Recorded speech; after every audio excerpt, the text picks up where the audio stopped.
right, guys, so I think we'll probably then get started. Thank you so much for joining us today. It's a bit of a mouthful, but we're going to be doing an Ask Me Anything style webinar.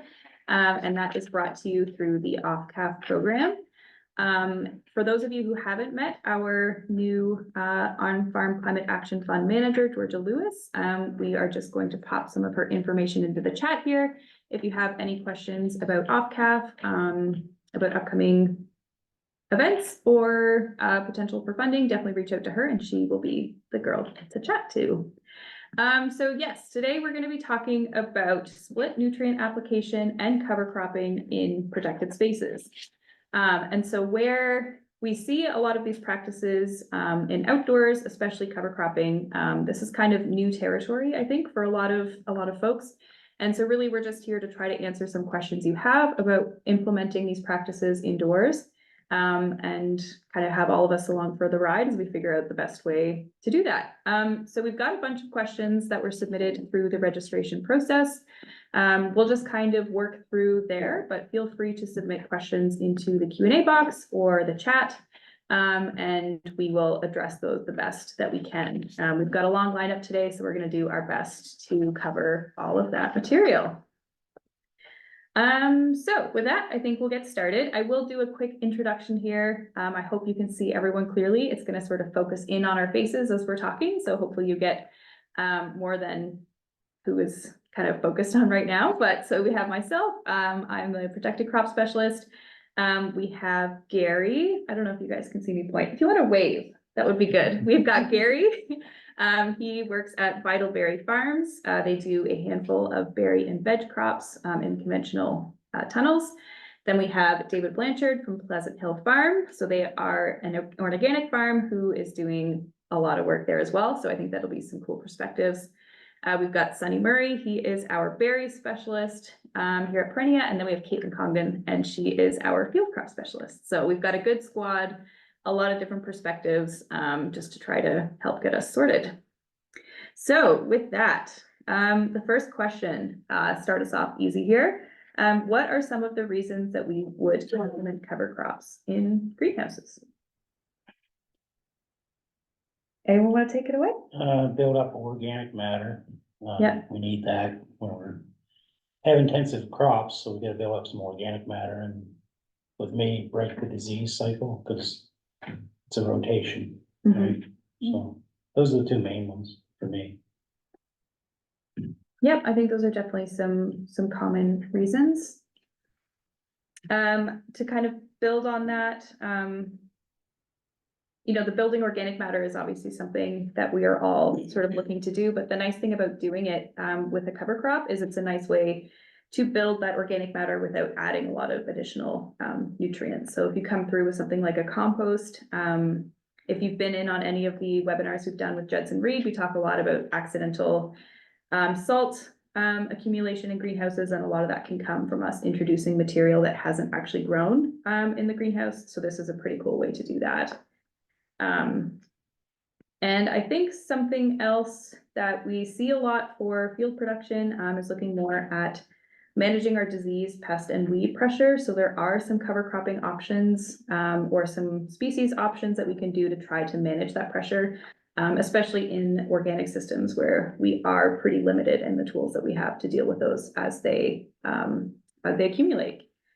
Another one that I think is really common for protected spaces is looking at breaking up compaction as well as facilitating drainage. So we talk a lot about these salty soils, but we want to make sure that the water actually has a place to go when we're sort of trying to implement these flooding cycles. Okay, next question. What are the typical planting windows for cover crop implementation in tunnels? For us, in planting fall cover crops in tunnels, we try to get them in September. And typically that would be oats and Austrian winter peas.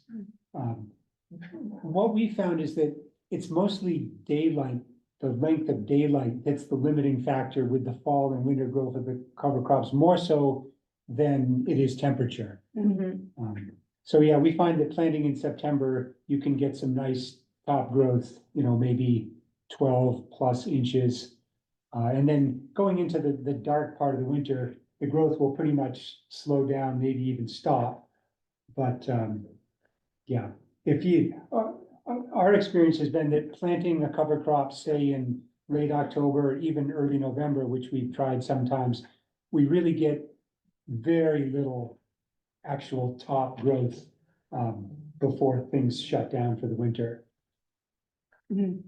So are you interplanting when the crop is, when your cash crop is still there, or are you taking the? We aren't, because our long-term cash crops like cucumbers, tomatoes are heavily mulched with hay. And so it's intercropping isn't really a viable option for us, or I mean, it'd be a lot of work to pull the mulch out and seed it. It's a nice idea. But because of labor constraints, it hasn't managed to happen.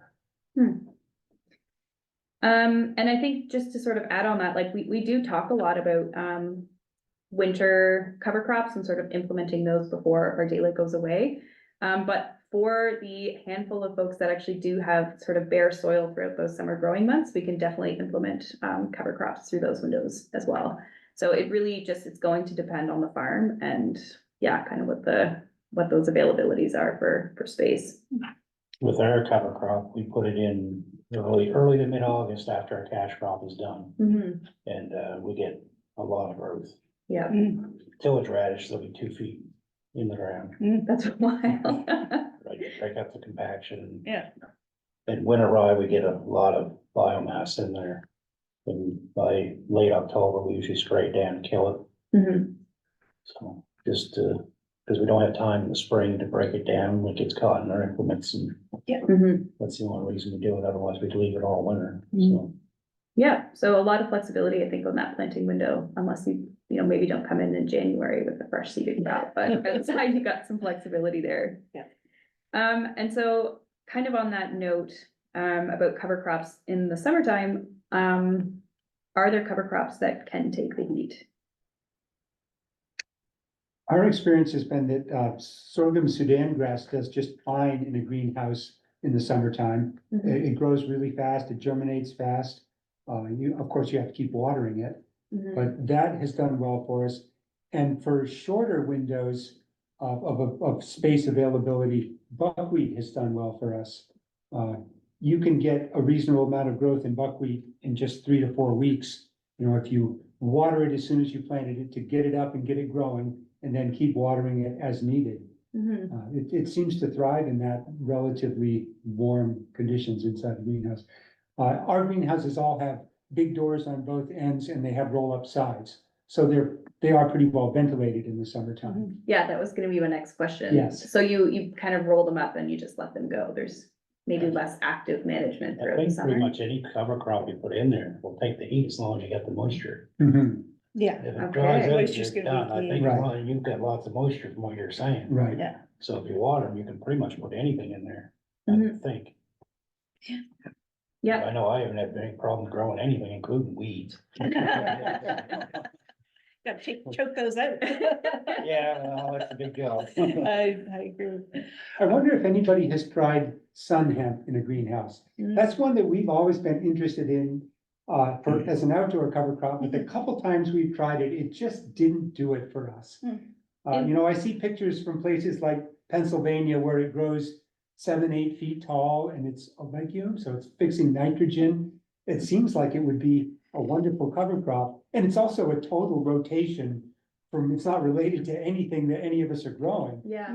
But we just haven't been able to make it work outdoors. We should sometime try it in the summer just to see if it would do it in a greenhouse. And so what window have you tried sun hemp? Like, where have you played around with that? Planting it in June, In June? to try to grow it over the summer. And it just, I don't know, we got a poor stand and it never amounted to much. It got maybe 2 or 3 feet tall. Hmm. Okay, interesting. Yeah, that's been my experience too, outdoors. Mhm. The other thing to remember with sun hemp too is it takes a different type of inoculant. And Yeah. how do you get that? So if Yeah. you're gonna try it, make sure you get the inoculant to give it a fair chance. Yeah. But yeah, I'd love to see it in a greenhouse, cause I think it'll take that intense heat. And Sonny, are you aware, is that inoculant available from somebody here in Canada? Yeah, shouldn't admit to this, but I sold quite a bit of sun. Hundreds of acres of it 1 year. And, yeah, we were able to get this special inoculant. Okay, It was an absolute disaster. Came up, couldn't decide whether to live or die and only made it up to your knees the whole summer. yeah, It's a very long cover crop too, so Right. it kind of fits into that longer windows. But I would be very excited to get it growing in a greenhouse, cause it's gonna give you that nitrogen, huge Right. amount of biomass to take the heat. and it's a know. rotation, which in Mhm. greenhouses especially, for us, rotation is a real challenge because it seems like everything we wanna grow is either a brassica, a chenopodium, or, a tomato, pepper. Yeah. Yeah, On heat tolerant crops, I was gonna caution people against maybe red clover and ryegrass, Mhm. especially if you're not watering. mhm, Just because they don't take the heat quite so well and they Right. could burn up on you if you're not supplying that water. Mhm. Yeah. And I think that's probably the big difference, where we look at sort of establishment and maintenance for winter crops. Or winter cover crops, it's a very low maintenance thing for us to implement. We're looking at supplying water, to get it germinating, to get it going. But after that, we've basically seen it sustain itself throughout the entirety of the growing months. So I think when we're talking about cover crops, then in that summer space, that there's obviously some additional considerations to have there. And so one thing that we did learn sort of through our winter cover cropping demonstrations that we've been doing is kind of the ideal way to also distribute that water. So where we talk a lot about drip tape and, kind of getting the water right at the roots for our cash crops, that doesn't always make sense for some of our cover crops, just because if we are looking at mowing and incorporating, if we have a bunch of plastic in there, like you can't necessarily leave your drip lines in from your cash crop because that's gonna be a real mess to deal with while you're dealing with your cover crop. So yeah, I think looking at sort of that summer, how do we like logistically make that work? Was something worth playing with for sure. Mhm. And so David and I, we were just talking about irrigation of their cover crops as well in the summer and sort of how they navigated that piece, if you want to yeah. talk about that. We were using a product called a tornado mister, which, we get from Dripworks in California. So they're, it's just a little round nozzle at the top of a plastic stake and it puts out a very, very fine mist, more like a fog. It's not droplets, not like what comes out of a wobbler. And it does a circle about 4 feet in diameter. And so we just have a header line that runs the length of the bed in the pathway, and then little lengths of spaghetti tubing that go to each of the tornado misters. Hmm. And we found that works really well for germinating any sort of densely seeded crop, like a cover crop or salad mix, anything like that.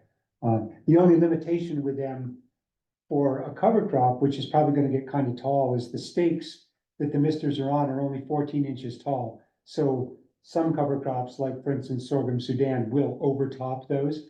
So at that point, you've either gotta go with some sort of overhead sprinkler, or if it's a small amount, hand water it with a hose, or possibly lay some drip lines down, through the crop. What about putting taller stakes in?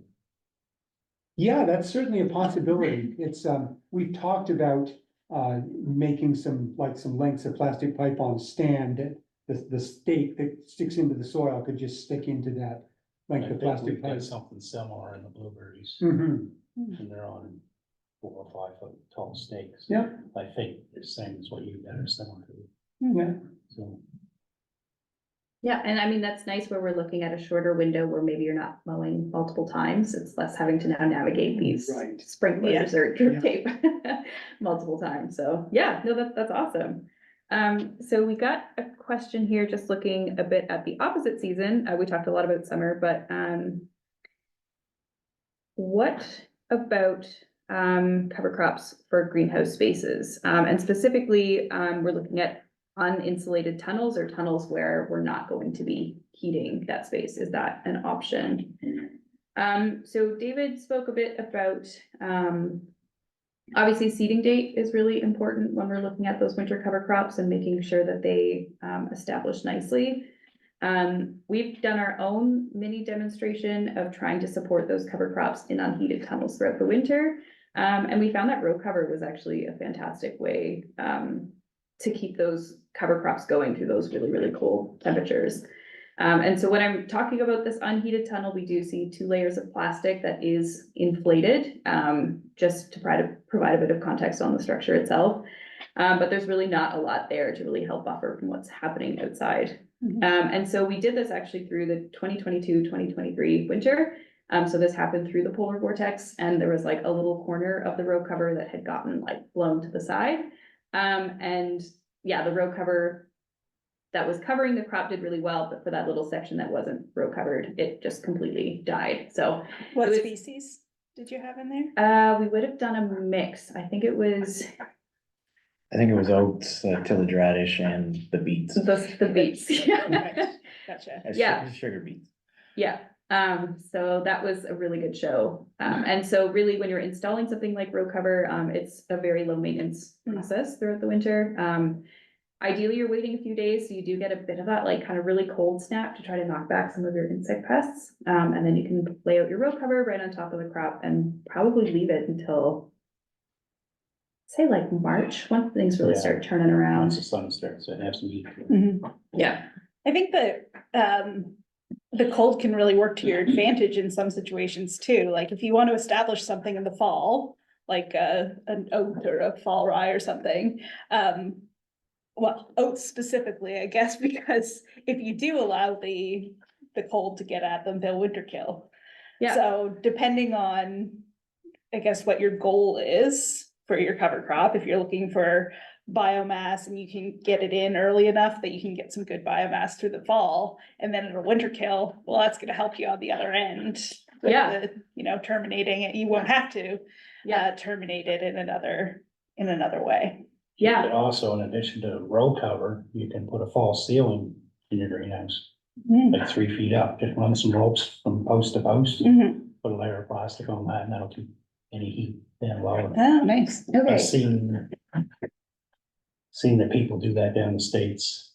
interesting. Cool. That's Just a interesting. false ceiling with that high with ropes or whatever, PVC pipe, just Yeah. lay plastic on top of that, and that gives you your cold airs up here and it keeps the heat from the soil down lower to the soil instead of spreading through the whole green. Mhm. And you'll see that a lot in like kind of the big high-tech greenhouses, they have these energy curtains that kind of help with your temperature monitoring of the crop, so it's cool that there's like a I've more, also heard that people in northern states will grow spinach all winter that way. They'll just Interesting. roll back to harvest it and put it back down, and That's they're cool. harvesting all winter. and that's like similar to like a greenhouse plastic you would see Yeah. on the outside of your Yeah, structure. just old plastic, just. Do it that way, and in addition to row cover, right? Yeah. That's nifty. Yeah. And then so just kind of to touch on that winter kill piece, like I think that's, you know, termination is obviously something we need to think about when we're gonna be implementing cover crops. It's one thing to get it in there, but we also have to get it out of there. So some of your other options for winter kill, I think buckwheat is on that list. Tillage radish and cowpea, I think are gonna be a bit more sensitive to those colder temperatures. Yeah, absolutely. So we've got some good options there, which is pretty cool. And so while we're talking about termination methods, what are some of the other things that we typically see for cover crops? So how to kill them? Yeah, how do we get rid of them? Yeah, so a lot of people will go out with a black sheet of plastic and tarp it. That's pretty common, indoor and outdoor, you tend to see that. I think having the black plastic there might help warm things up in the spring too. I think you gotta think about your timing of that, right? You're gonna want that plastic on for probably 2 weeks before you plant the crop. And then you have mowing and tillage as options. There's pros and cons to all of that. I think when you're mowing, you gotta remember, you know, where is that growing point on that cover crop, Mhm. right? If you're gonna mow it above the growing point, it's probably gonna come back on you. Yeah. But if the growing point is above your point of mowing, you can That can be effective. take it out that way. Gary's mentioned going in with herbicides, you know, you gotta be a little bit cautious, you gotta know what you're doing in that type of situation, if you got exhaust fans. Well, no, our That kind of thing. tunnels You're are- uncovered, they're- right? They're uncovered by that time. Yeah, and I'm just thinking of other systems, Yeah, right? yeah. Like it works for you, cause you know what you're doing and you have big spaces, right? Yeah, yeah, If we're you not have- talking quarter of an acre, we're talking 5, 6 acres. Yeah. Of greenhouse, Yeah. all of the same thing. So Yeah. if you have crops adjacent to it or an exhaust fan, Mhm. that kind of thing you have to be cognizant of, and you gotta think about what products you're gonna use, right? So Mhm. if you're using Roundup or Ignite, you're not leaving a residue in the soil that's gonna affect your next crop, but, you know, herbicides can be used, you just gotta think about what you're doing and what system you're in. Yeah. We did a pretty cool residual trial or demonstration, I think, 2 years ago now in the summer. I think those results were posted. Yep, somewhere. they're on the Ag in a Changing Climate blog. Fabulous. Okay, so yes, check that out if you're interested or concerned about sort of residuals on your herbicides, getting rid of cover crops. And so we're talking about termination. What is there, like, can I terminate and put a new crop in right away? Do we need to wait a little bit? How do we sort of navigate that next step? I Yeah, think that's gonna depend a lot on what the cover crop is, and the one that I'm really thinking of is rye, mhm. which definitely can have an allelopathic effect on the following crop. And it seems like 2 weeks, from termination to planting seems like a sort of a rule of thumb that people go by. Mhm. The other caveat to that is, depends on how much residue you're working in. If you have small winter rye that's just hardly germinated, you Right. really don't have to worry about it, but if you've got a good amount of biomass there, which is what you're going for anyway, Yeah. you have to think about that a little bit for sure. That's Yeah. gonna get, plug up your machinery. That's Yeah. what we, that's what we find, that's why we have to spray when we spray, so Mhm. it's not sucked in the winter time. Yeah, I think the biomass is a huge consideration there because, like you said, it'll plug up your equipment. It can also, if you have a bunch of like fresh biomass that you've just worked in or just mowed, it can tie up nitrogen as well. Hmm. Yeah. Right, so we don't want to be planting something into a soil that is kind of occupied Right. at that point. Yeah, you have to give it some time to break down and to kind of Not incorporate, compete. not compete, exactly, incorporate into that, you know, microbial community and let the microbes kind of do their job and. And that's probably the same for like a direct seeded versus like a transplant, right? Like you would kind of recommend a bit of a window, even if you are putting transplants Mhm. in something that's already been established, right? Yeah, I would think so. And then, so then why don't we talk about something like brown mustard? So if we're Mhm. looking at a cover crop for like kind of that biofumigation, is there like a set time sort of between us mowing it and incorporating it before we can start working again, Mm. or? Good question. Yeah, We haven't done brown mustard in greenhouses at all, but we have been using it to try to suppress wireworms in outdoor crops, specifically potatoes and garlic. Mhm. And we have, just because of time and labor constraints, we've typically flail mowed it, incorporated it, and then planted. Mm. And with potatoes and garlic, we haven't seen any issues with that. Mhm.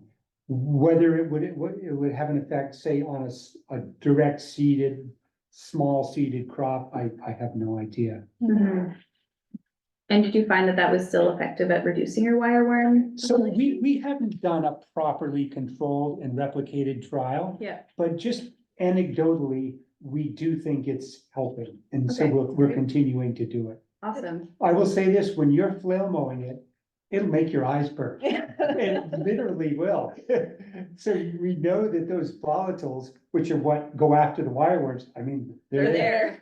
But that also means that it's really important to incorporate it as soon as you're done mowing it. Otherwise, you're just, you know, the volatiles that are gonna go after the wireworms, you're just losing them to the atmosphere instead of getting them down into that soil atmosphere, which is where you need them. Yeah, so I think when we're looking at that biofumigation process, whether it's nematodes, whether it's wireworm, whether it's, I think Pythium and Fusarium are in on that too. We really need to think about that incorporation and you know, it's not just a matter of put the crop in and it'll solve your problems. You gotta be pretty It's a whole targeted. system. Yeah, and I think, yeah, there are certain cover crops, I think they'll almost encourage pathogens if you don't incorporate them right as well. So we have to be there's a lot of moving parts, I think. Well, it's the whole green bridge thing, right? Like, so a lot of the time you want to use a cover crop to break up some of your disease or insect cycles, but if you have something that is going to carry some of the same diseases as your main crop, then it's just acting as a green bridge, keeping those pathogens alive and available for whatever's coming next, so. And I think that's kind of, yeah, David kind of alluded to that as Yeah. well, like, we're looking at rotating our crop groups, we're looking at, you know, trying not to continually propagate the same things, but that's not an easy thing to do. You know, you have to have crops, cash crops to rotate. Exactly. Yeah. And sell, make That's money. right. So Yeah. we've actually got an entire greenhouse planted to garlic this year. Just because it's a complete rotation. Also, that garlic should be ready to sell late June or early July, which is a time when at farmers markets, people are just screaming for garlic because everybody is sold out of Yeah. the last year's crop. And the only garlic that's available in the stores is from China, basically, and a lot of people are reluctant to buy that. Yeah, no, that'll be a good Yeah, experiment, we'll see how that goes. yeah. And there is, we did do a cover crop fact sheet that is going to be popping up in the chat at some point. Sorry for diverting there a little bit, Lindsay, but, there's a great chart. I think the, University of Minnesota put it together. And so they actually look at the crop groups and like the function of them. So, you know, we talk about tillage radish as a common cover crop, which is great, but it's still a brassica. Mhm. So we can't just put tillage radish in and say, I didn't grow tillage radish, so I'm solving my problem. But they have some legume and grass options, which is pretty cool, again, to help with that, you know, rotation in those crop groups. Okay, what do we got here? Are there some cover crop species you would avoid entirely? What have we tried and hated, or what has been problematic? In greenhouses, we don't do rye specifically because of the allelopathic concerns and because our greenhouses they're valuable resource, valuable real estate, and they're scheduled very tight. Mhm. And we just don't want that 2-week wait. Yeah. So that's one that we avoid. Mhm. Could put winter wheat in the window, like if you were looking for something you can plant in the fall, over winter, rapid growth in the spring. Yeah, that's an interesting idea because in my opinion, winter wheat here in Nova Scotia is a little bit problematic outdoors in terms of survival. Because we get now we're getting lots of rain and saturated soils, lots of freeze-thaw cycles. But in the greenhouse, those issues would pretty much go away. So that would be an interesting one to try. And you said it's a 2-week period-ish for when, Yeah, for that Rye, yeah. rye to, and what about triticale? Since that's a hybrid of wheat and rye, is it allelopathic or not? Does anybody know? I honestly don't know. I don't for know. That's a great question. No, I'm not sure. I'd have to You look don't look hear into that. any discussion about the wheel. You don't, no. Oh, and, It's just triticale- But we're not usually using it as cover crop either, Right, but so. I'm seeing it pop up in some some organic seed mixes for Yeah. cover crops. I'm starting to see triticale pop up in those. Yeah, Like triticale and peas as a winter interesting. cover crop, and so I just wondered, you know, is Well, that? we'll look into that. Yeah. Find that out. Embarrassed that I don't know the answer.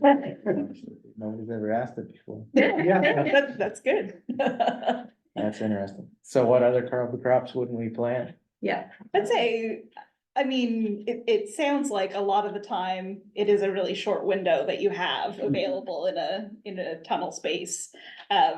So some of the ones that are gonna take longer to establish and kind of take off probably aren't gonna be the most beneficial, depending on your goals. Mhm. Right.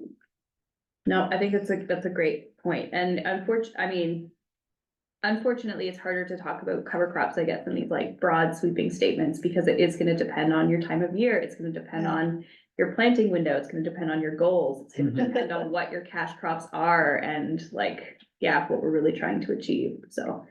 Doing our best to give you guys some, some solid answers to work with. Is there anything you wouldn't use, Gary? I haven't come across anything yet, Mhm. maybe alfalfa or something like Mm. that. Just too slow to establish. Yeah, Establishment. Hard to get rid of. Hard to get rid of, Mhm. yeah, fair. True, yeah. I was gonna throw in, We haven't tried it, but that would come to mind. I was gonna say a true annual rye, Yeah, oh yeah, cause if it goes to seed on you, you're Oh, in never trouble. getting rid of it. yeah, well, even with our winter rye, we have it come back on us in our bean crop, Mhm. so it regrows. Yeah, It's hard to keep it down. Buckwheat, I'd be cautious about.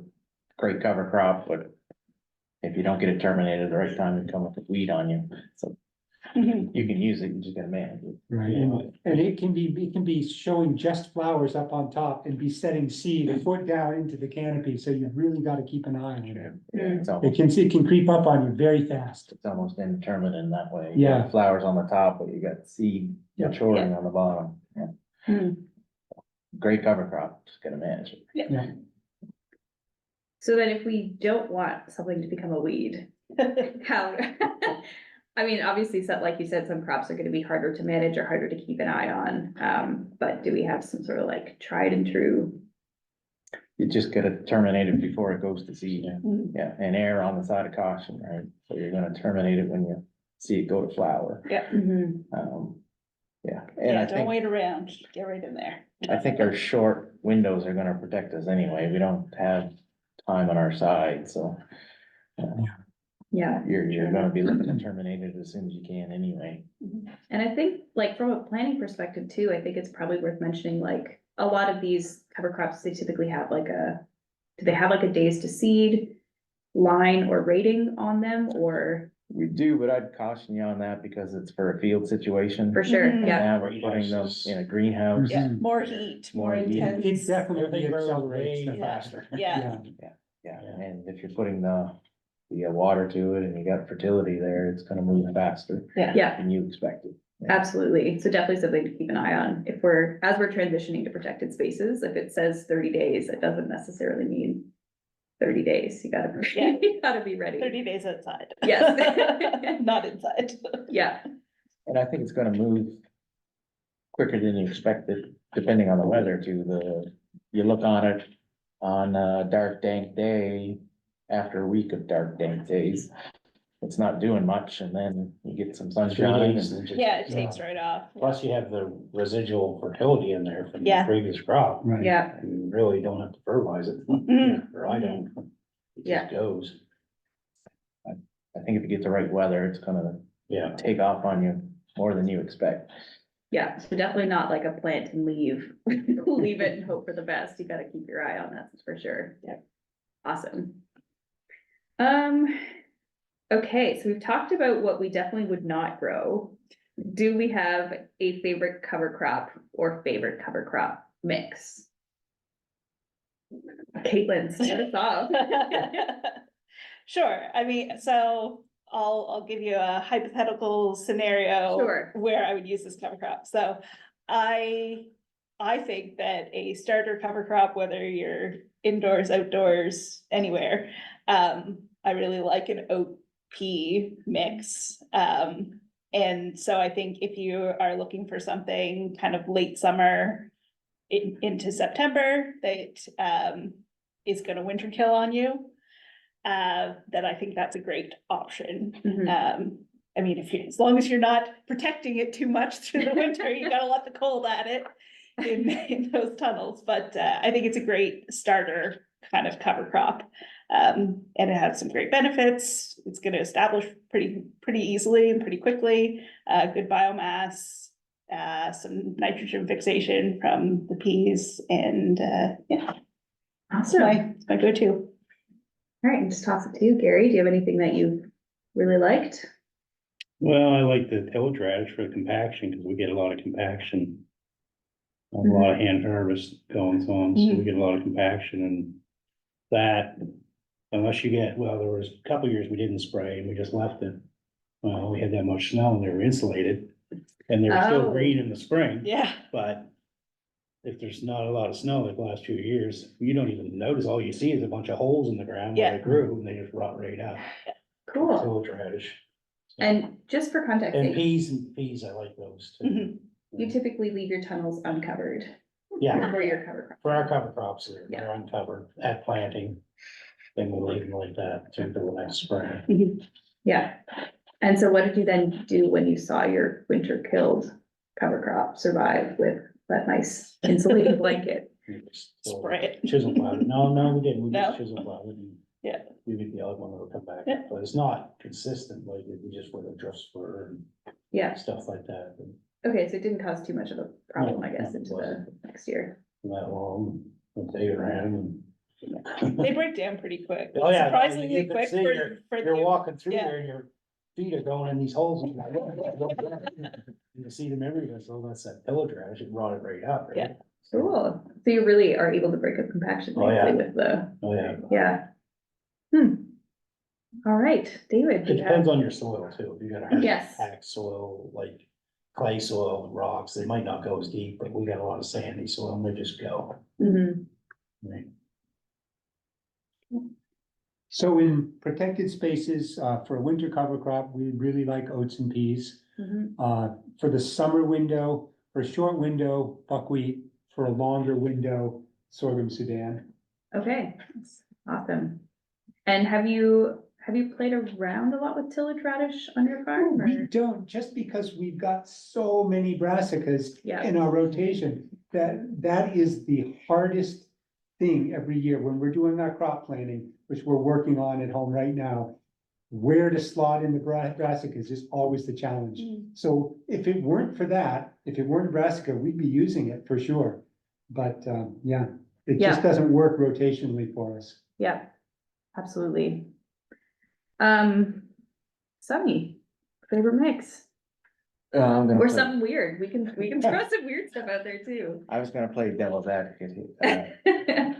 All three people have so far mentioned peas and love peas, but they do harbor quite a few soil diseases, root diseases. They seem to catch everything that comes along, so maybe we should switch that out for a vetch instead. Problem with Okay. vetch is it may overwinter on you, right? Mhm.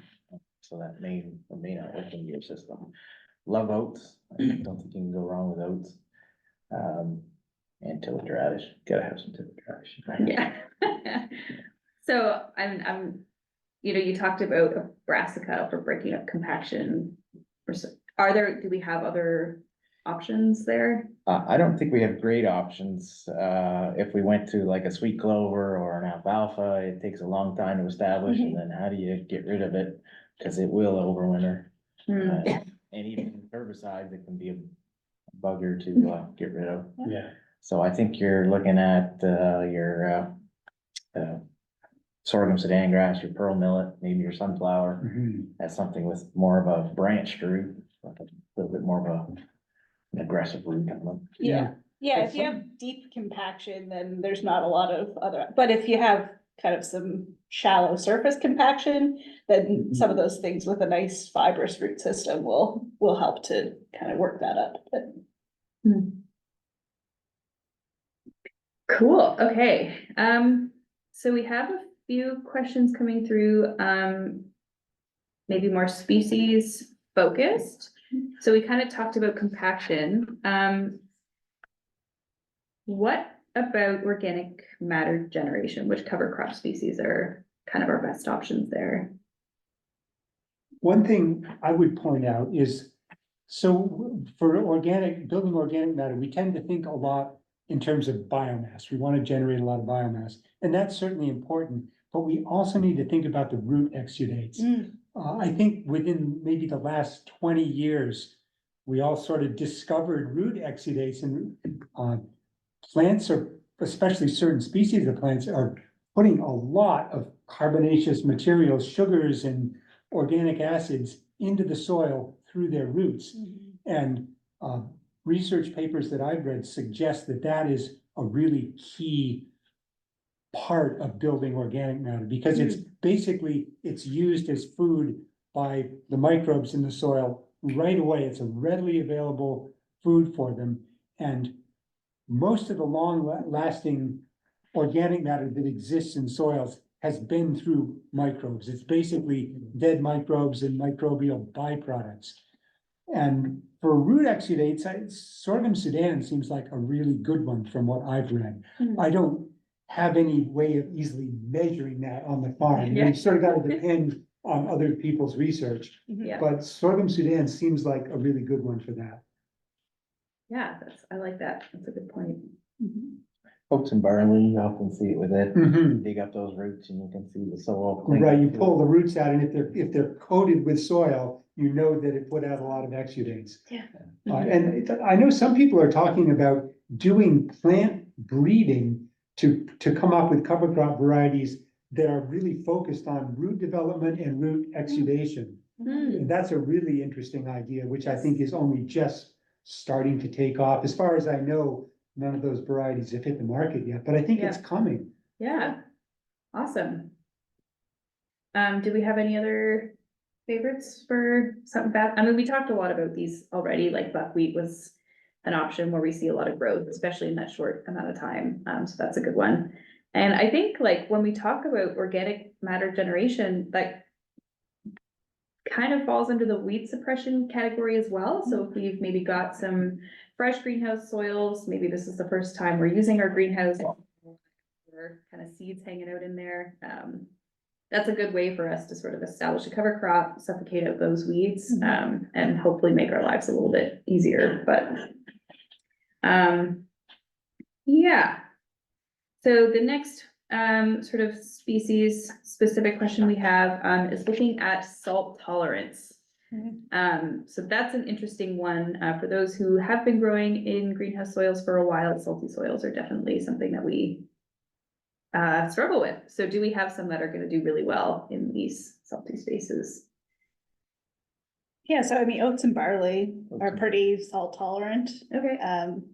Yeah, so they should do a good job in there. Mhm. Sugar beets was another one, and that's why we included it in our trial. Yeah. Turns out they also tend to be fairly sensitive to short day length periods, so. I think in the spring you could plant sugar beets as early as you wanted to. And outdoors, they often do, they're planting them in March in Ontario and stuff, so. I think in that spring period, Mhm. it would be a good fit. We've done there's been some cool, we did something with sugar beets, and the important thing to remember about using something like that is you don't really wanna leave it to decompose in the soil. You wanna make sure that you're like pulling it out, because now that material is kind of all going back where it came from, but we did just like someone did a little like mini experiment, so they planted beets in one bed and no beets in the other bed. They have a very salty greenhouse soil. And then they came in with buckwheat afterwards, and the buckwheat in the bed that had the beets grew like significantly better compared to the bed that did not have the beets in them. So super anecdotal, like a one-off kind of play, but It would be really interesting to take an EC meter in there yeah, and do a test before and after. absolutely. Yeah. See how much you could remove with Mhm. Yeah, that crop. yeah, so that was pretty cool. So hopefully like a little bit more kind of playing in that realm, I think would be good. And while we're talking about excess nutrient, phosphorus is often something that we see accumulate in our greenhouse soils as well. Do we have any cover crops that are better for potentially phosphorus accumulation? You mean in terms of remediating excess phosphorus? Mhm. Well, I think the only way you could do that would be to grow something with a lot of biomass and then remove it. Mhm. Because the only way to get phosphorus out of soils basically is to take it out in a crop. As a yield, yeah. So again, sorghum Sudan would be great for that. Yeah. Let it grow good and tall and cut it and get it out of there. Go mulch something outdoors with it or whatever. Yeah, anything with a lot of top growths that you can remove, Yeah. put it somewhere else on the farm where you're low phosphorus. Absolutely. Yeah, And I think it just goes back to do what you can not to build excessive phosphorus levels, right? yeah, Yeah. Because once you go down that road, it's a slow process. It to is, yeah. Bring it down, yeah. So when we, hopefully we'll have time to get to the split Yes. applications, but phosphorus really ties into that. It does, yeah. I think maybe then we'll just finish off with one of these questions here. And just talk about what are the barriers to adopting cover crops? So what have you guys found to kind of be that point you just keep coming up against? In greenhouses, it's just that greenhouses on most farms that have them are a profit center. And so your natural tendency is to grow cash crops that you can sell. Mhm. On the other hand, soil health is the key to growing really good cash crops, so what we are definitely trying to work more cover crops into our greenhouses. Mhm. And so we're just looking for windows any window that might exist, where we can stick a cover crop in for a few weeks, we're doing that. For us, long-term cover crops just don't really work at this point because we need the cash crop production over the long haul. Yeah. So I would say economics is the biggest barrier. Absolutely. And there's, Especially take a year like 2023 where, we basically lost the month of June for field work. Yeah. And on our farm, it was our microgreens and our greenhouse crops that were keeping the ship afloat. Mhm. So, how do you afford to sacrifice a cash crop to put a cover crop in? I guess maybe the long-term answer is have enough greenhouses that a cover crop rotation can be part of it. Yeah, And I actually think that over the long term, that could be a paying proposition. yeah, it's just difficult It's- to it's- get to it's that hard point, to get there, yeah. and not fill Yeah. up cash crops once you get it. Yep. Absolutely. What would you say, Gary? Do you think have you guys experienced any barriers to cover cropping? Basically the timing and like I said, we have greenhouses that are open we don't have another crop we can put in there. We're a totally different system. We can do it, we can put them in, but we haven't found any barriers except just finding the time to go and do it. Yeah, Right. well, and you kind of talked about you have to spray them off in the fall because we are looking for early season to kind of work the soil and get it ready. And another reason why we do the cover crops is because erosion control, because we're on a side hill. Mhm. And if you wait till too late in the fall and it's wet and then your tractor's leaving ruts, then you get erosion.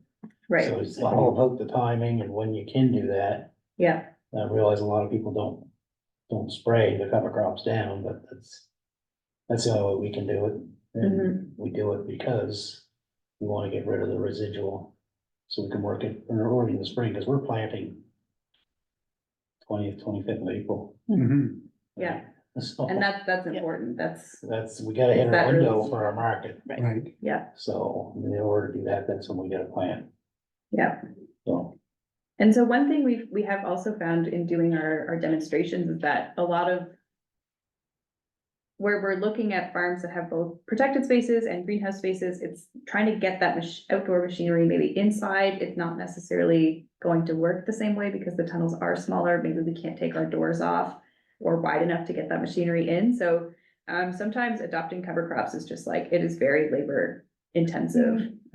yeah. And hard to sell yourself on doing a lot of extra work for something that doesn't pay off in a short term, pile of cash in your hand sort of way. But yeah, absolutely, we have to see it as an investment for sure, and it's about building sort of that long-term longevity and productivity. Okay, so we're gonna switch gears to nitrogen in the last 11 minutes. 11 minutes. So I'm not going to really go into the story about nitrogen in protected spaces, and kind of how we've resulted or ended up in the space where we have salty soils, high pH, and just really high nutrient levels of certain nutrients. If you want to check that out, we've done some great work with Judson Reed. He hosted a few webinars for us, and we have a fact sheet online as well if you want to check that out. But we'll kind of just start with looking at nitrogen sources. So what are kind of the salty ones? What are the ones that we should be cautious of when going to purchase our fertilizer? Okay. Well. Yeah, go ahead. So Dave. speaking from the organic farmer's perspective, a lot of composts are pretty salty Mhm, and pretty high pH yeah, and pretty high in phosphorus. yeah, So I think the classic mistake that gets made in greenhouses is people apply enough compost to meet the nitrogen needs of the crop. And there's a lot of baggage that comes along with that in terms of salts, in terms of phosphorus. I mean, I've seen soil tests from an organic farm over on PEI from within a greenhouse. The phosphorus was 1,000 parts per million, which is what, 50 times what we need? I mean, we're looking at 20 to 30 parts Yeah. per million as sufficient. Yeah. And it was long-term use of manure-based composts yeah. that did that. And we see that in conventional fertilizers as well. I think, you know, if you look at, say, like a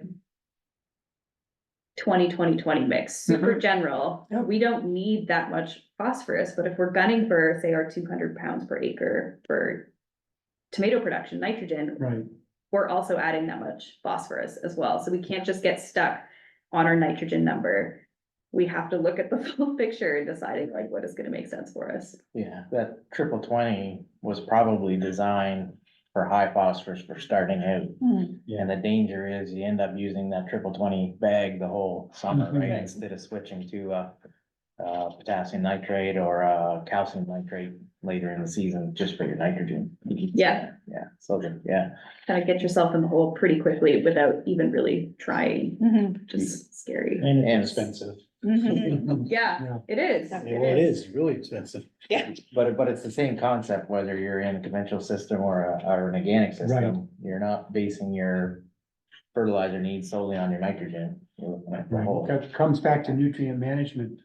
Yeah, One idea I wanted to kick out is within the last, I don't know, 10 years or so, there's some, for organic producers, there are some products that have become available.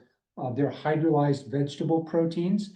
And so they basically just have nitrogen. They're not carrying any significant amount of phosphorus or potassium along with them. So we're using a product called Easy Grow 1800, which I mean, to get an organically allowable fertilizer that's 18% N is pretty amazing. yeah, And it's this white powder that dissolves instantly in water, which amazing. makes it really easy to inject into irrigation water. Yeah, And so it used to be that splitting N was hard in organic because you basically were dealing with bulky materials that needed to be incorporated into the soil. Because if you just spread them on the surface, the N and other nutrients were slow to get down in. But now we've got products where we can supplement N throughout the season through our irrigation water. And so maybe apply compost or alfalfa meal or feather meal. Mhm. As incorporated in the soil at planting, and maybe apply enough of that to meet the phosphorus needs. And then count Yeah. on split N applications to meet the N needs. Yeah. Which will help with, avoid the salt and phosphorus buildups. But also it just leads to much more efficient use of nitrogen. I mean, our motto with nitrogen is you use it or you lose it, because nitrate especially is really mobile in the soil. And if it doesn't get taken up by plants or by microbes, it's not gonna stick around. It's either gonna go out the bottom in water or out the top through denitrification as either N2 or nitrous oxide, Mhm. which is a really important greenhouse gas. Yeah, absolutely. That line of thinking too really helps you manage your nitrogen, because oversupply of nitrogen leads you to a lot of disease, a lot of vegetation. Yes, aphids, yes, for sure. Yeah. Yeah. Even white mold, right? You get Mhm. too much vegetative growth, you get white mold. Mhm. So, yeah, it's the way to go if you can react in season to your nitrogen demands. Yeah, Right. absolutely. Yeah, and so I think I think one thing that we also kind of get hung up on in tunnel spaces is maybe the frequency of soil testing. I think you absolutely need to do it every year. every year. We for see sure. really drastic changes over short periods of time. And then there are some tools that we can use to make sure that our amendments, you know, to decide how much we need to apply to hit our nitrogen target, but also is this a suitable amendment? How much salt, how much calcium, how much of these other sort of hitchhikers are coming along in our composts? So it's not necessarily like, don't use compost, it's just understand what's in the compost. Test it. Yeah, Yes. absolutely. And don't just pile it in there and hope, hope for the best. And so you do split application on your farm as well, right, Gary? Yes, I declare this, it's all split application pretty much. Except we add some potash in at planting. Okay, But yeah, calcium nitrate, magnesium sulfate, potassium nitrate, microbes, twice a week. Yeah. And is that going in through irrigation water? To drip Yep. irrigation, yeah. Yep. We break it all down and we've got quite a recipe now. Which Perennia helped us set up and doing tissue samples every couple of weeks, so we know, and at a certain point in the season. Those numbers change, Mhm. we'll be here and then we'll drop down, so, because we want them to go from vegetative to fruiting. Right, So tissue samples are just as important as soil samples, as far as I'm concerned, yeah, because you can tell if your nitrogen's high or low or whatever, right? Mhm. So in season. right.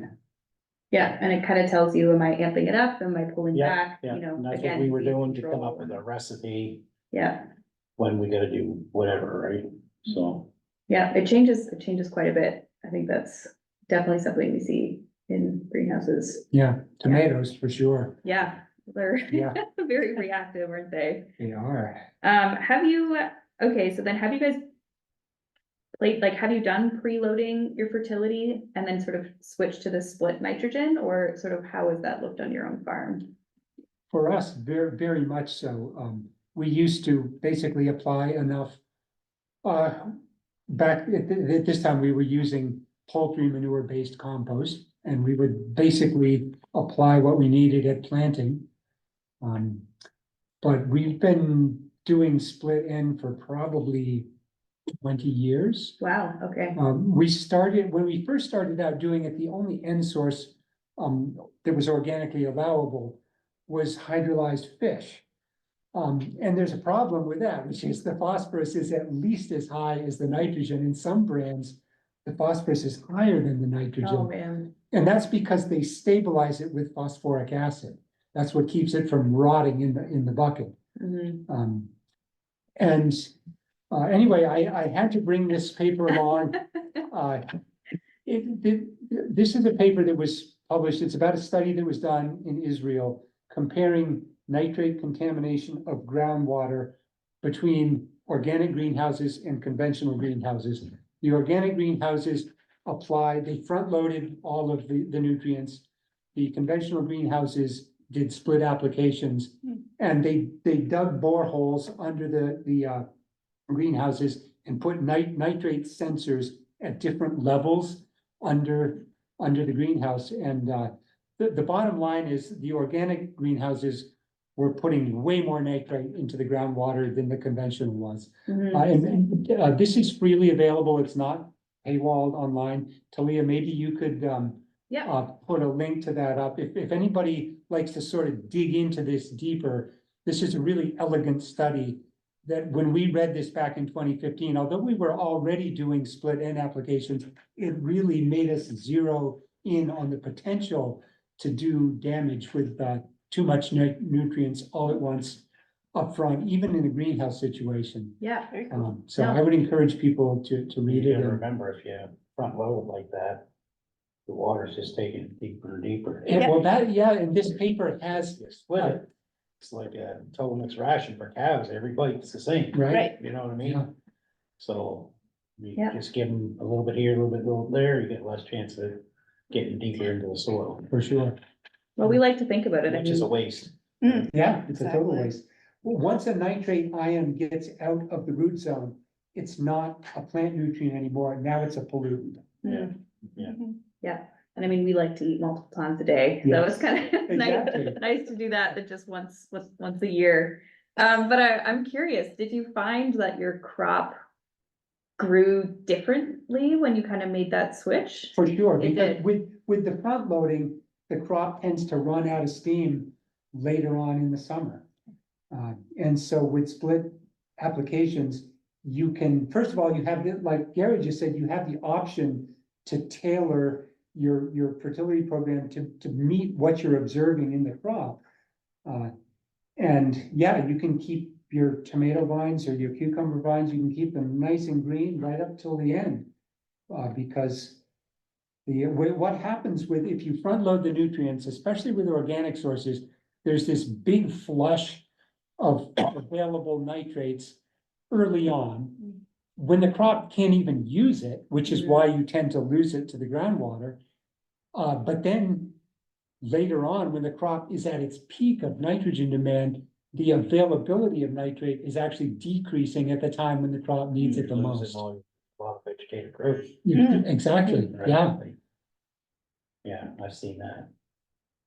And it's important, like season extension, you know, we like tunnels for season extension, but if we're running out of gas. Yeah, Mid to late summer, then we're not getting an extended season. right. So, yeah, no, Yeah. absolutely. Okay, so we are out of time. I appreciate everyone hanging out. So what I can do, I guess if there's any final comments? My only comment is, I think we need to do a webinar on fertigation. Yes, stay tuned. So yeah, I thank you guys for joining us today. Thank you for submitting your questions. I will send out a link to the paper that David was mentioning and sort of the follow-up. We did record today's session and that will be posted as well. As always, if anyone has any questions, feel free to reach out to myself or anyone on this lovely panel about your questions. It's definitely an evolving conversation and, you know, hopefully we can kind of keep revisiting it over time as we learn more and yeah, can hone in on this a little bit better. So thank you guys so much and have a good day.